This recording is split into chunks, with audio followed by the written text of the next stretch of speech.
बिस्मिल्लाहिर्रहमानिर्रहीम। शुरुअल्लाह के नाम से जो नहायत मेहरबान और रहम करने वाला है। अस्सलाम वालेकुम माय यूट्यूब फैमिली। आज मैं जो बर्फ़ी की रेसिपी लेकर आई हूँ, आप यकीन करें इतनी इजी वे है, कोई इसमें ऐसी वैसी मैंने महंगी वाली चीज़ नहीं डाली। और दूध मेरे पास ख़राब पड़ा हुआ था, वो मैंने इसमें ऐड किया और क्या कमाल की बनी है।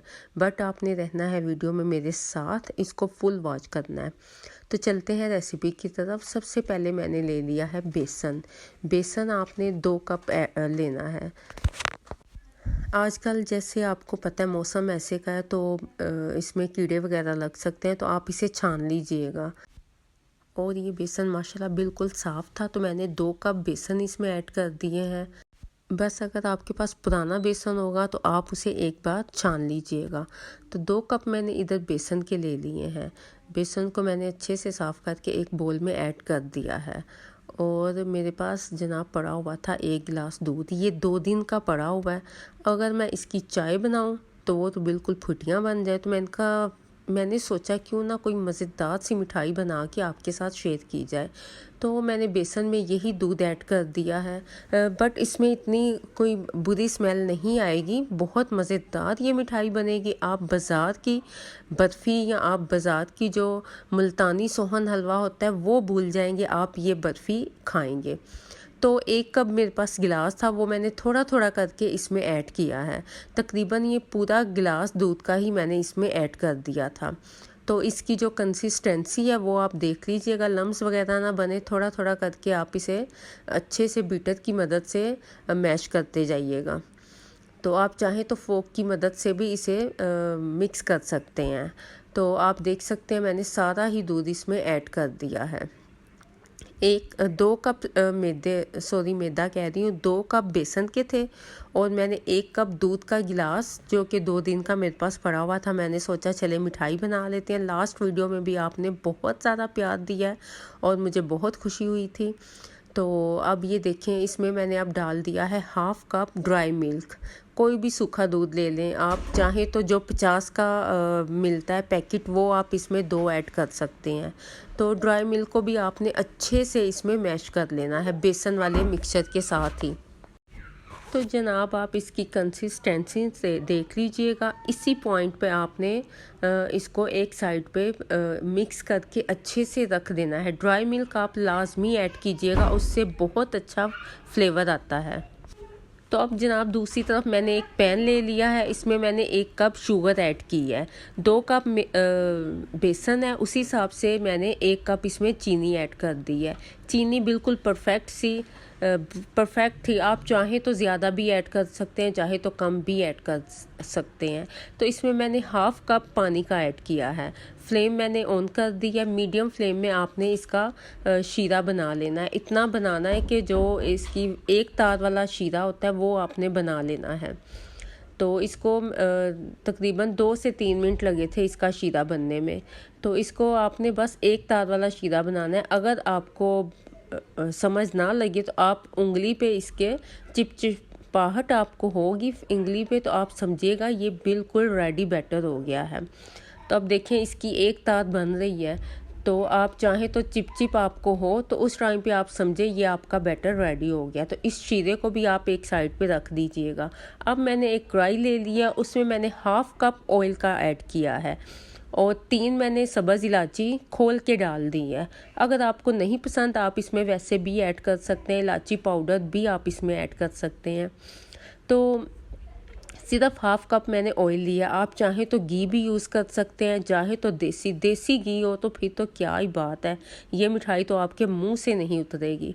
तो मैंने इसमें जो बैटर बेसन का बनाया था वो इसमें ऐड कर देना है। फ्लेम मैंने मीडियम ही की है, बहुत ज़्यादा हाई फ्लेम पे आपने ये मिठाई नहीं बनानी। तो अच्छा, अब इसी पॉइंट पे आपकी जो मिक्सिंग है वो स्टार्ट हो जानी है। घी देखिए अच्छे से मैंने गर्म कर लिया था। तो इसमें ये मिक्सर ऐड करने के बाद आपने बहुत ज़्यादा हाई फ्लेम पे आपने इसे नहीं कुक करना, ये फिर जल जाएगा।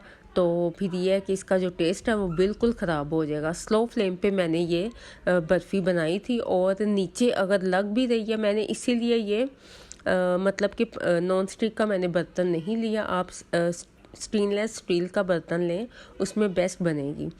तो इसे अगर थोड़ा सा नीचे ये लग भी रहा है, आप चम्मच के साथ उतार दीजिएगा। तो अब ये देख सकते हैं, अब इस पॉइंट पे आपने इसे इतना कुक करना है कि जो इसका कलर है वो बिल्कुल चेंज हो जाए और जो बेसन की खुशबू है फ्राई होने की वो पूरे घर में आने लग जाएगी। और इतनी कमाल की ये बर्फ़ी बनी थी ना, आप ये एक दफ़ा ज़रूर बनाइएगा। जो मेरी लास्ट बर्फ़ी की वीडियो वो भी बहुत कमाल की बनी थी, ये उससे भी ज़्यादा मज़े की बनी है। तो आप इस पॉइंट पे देख सकते हैं ये इसे मैंने अच्छे से फ्राई कर लिया, लेकिन अभी इसका कलर नहीं चेंज हुआ। तो हल्की फ्लेम पे ही आपने बर्फ़ी को फ्राई करना है। ये ड्राई ड्राई सा मिक्सचर दानेदार बन जाएगा। बस यही मिक्सचर ऐसे ही हमें चाहिए, फिर बर्फ़ी भी हमारी दानेदार ही बनेगी। तो जनाब, अगर आप मेरे चैनल पे न्यू हैं, जल्दी से वीडियो को लाइक कर दें, साथ लगे बेल के बटन को भी प्रेस कर दें और लाइक करना बिल्कुल मत भूलिएगा। तो आप देख सकते हैं इसका कलर काफ़ी हद तक चेंज हो गया और ये दानेदार सा मिक्सचर हमारे पास रेडी हो गया है। और अब जो हमने शीरा बनाया था वो इस पॉइंट पे आपने इसमें ऐड कर देना है। शीरा ऐड करने के बाद आपने इसे अच्छे से मिक्स कर लेना है। जो इसमें शीरा है वो अच्छे से मिक्स हो जाए। अच्छा, आप चाहें तो चीनी इसमें ज़्यादा भी ऐड कर सकते हैं, क्योंकि 2 कप बेसन था तो उसी हिसाब से मैंने 1 कप चीनी का ऐड किया है। और जनाब, अगर अभी तक आपने मेरी वीडियो को लाइक नहीं किया, जल्दी से लाइक कर दें। जो न्यू है सब्सक्राइब करना बिल्कुल मत भूलिएगा, क्योंकि ये बिल्कुल फ्री है। तो आप देख सकते हैं ये बैटर माशाल्लाह से थोड़ा सा पहले रनी सा बैटर हुआ है। तो थोड़ी देर आप इसे पकाएंगे, कुक करेंगे तो ये बिल्कुल सेट हो जाएगा। तो इसको आपने इतना पकाना है जो शीरा है इसमें ऑब्ज़र्व हो जाए। तो आप देख सकते हैं जो इसका बैटर है वो पैन से अलहदा हो रहा है। तो इसी पॉइंट पे आपने इसे फिर किचन काउंटर में ठंडा होने के लिए रख देना। काफ़ी गाढ़ा सा बैटर बन गया है। तो इसी पॉइंट पे आपने इसे उतारना है और आप इसकी देखें, कंसिस्टेंसी देखें और इसकी लुक देखें, दानेदार सी ये हमारी बर्फ़ी परफेक्ट सी रेडी हो जाएगी। तो अब आप एक प्लेट ले लें या फिर कोई भी ट्रे ले लें, बेकिंग ट्रे ले लें, कोई भी मोल्ड ले लें। उसके ऊपर मैंने पेपर लगा दिया था, मेरे पास पड़ा हुआ था। आप चाहें तो कुछ भी न्यूज़पेपर भी आप इसमें रख सकते हैं। हल्का सा आपने ऑयल से ग्रीस कर लेना है। जो बैटर रेडी हुआ है वो आप इसके ऊपर ऐड करके तो इसे आपने थोड़ा सा सेट करना है हाथों की मदद से, मतलब कि स्पैचुला से आपने थोड़ा सा इसे सेट करना है। और प्लीज़ कोई चीज़ आप वेस्ट ना होने दिया करें। तो आप देख सकते हैं इसको मैंने एक ट्रे में ऐड करके तो इसको मैंने अच्छे से सेट कर लिया है। अच्छा, आप शेप कोई भी इसे दे सकते हैं। अच्छा, इसके ऊपर आप कोई भी ड्राई फ्रूट्स ऐड कर सकते हैं। चाहे तो आप कोकोनट का जो पाउडर होता है वो भी आप इसके ऊपर ऐड कर दें, उसका भी बहुत ज़बरदस्त सा फ्लेवर होगा। तो मेरे पास बादाम पड़े हुए थे, उसे मैंने कट करके तो जूलियन मैंने कट किए हैं, बारीक नहीं, मैंने क्रश नहीं किए। तो छुरी की मदद से आपने इसे जूलियन कट करके इसके ऊपर आपने ऐड कर देने हैं। तो एक तो इसकी लुक अच्छी होगी और एक इसका फ्लेवर बहुत ही कमाल का आएगा। तो आपने इसे अच्छे से सेट करके इसे तकरीबन 1 घंटे के लिए आप फ्रिज में रख दीजिएगा। तो फ्रिज में रखने से ये है कि इसकी जो शेप है वो अच्छी सी आएगी और बर्फ़ी हमारी ज़बरदस्त सी सेट हो जाएगी। आप चाहें तो इसे चाय के साथ ले सकते हैं, चाहे तो आप इसे बच्चों को भी दे सकते हैं। टिफ़िन में आप बच्चों को स्कूल के लिए दे सकते हैं। हेल्थी बर्फ़ी है, इसमें कोई बाज़ार की चीज़ नहीं है। तो आप इसकी लुक देखें, मैंने इसके छोटे छोटे पीसीस बना लिए थे, बहुत ही कमाल की बनी थी और दिखने में भी बहुत ही मज़े की थी और खाने में भी बहुत ही मज़े की थी।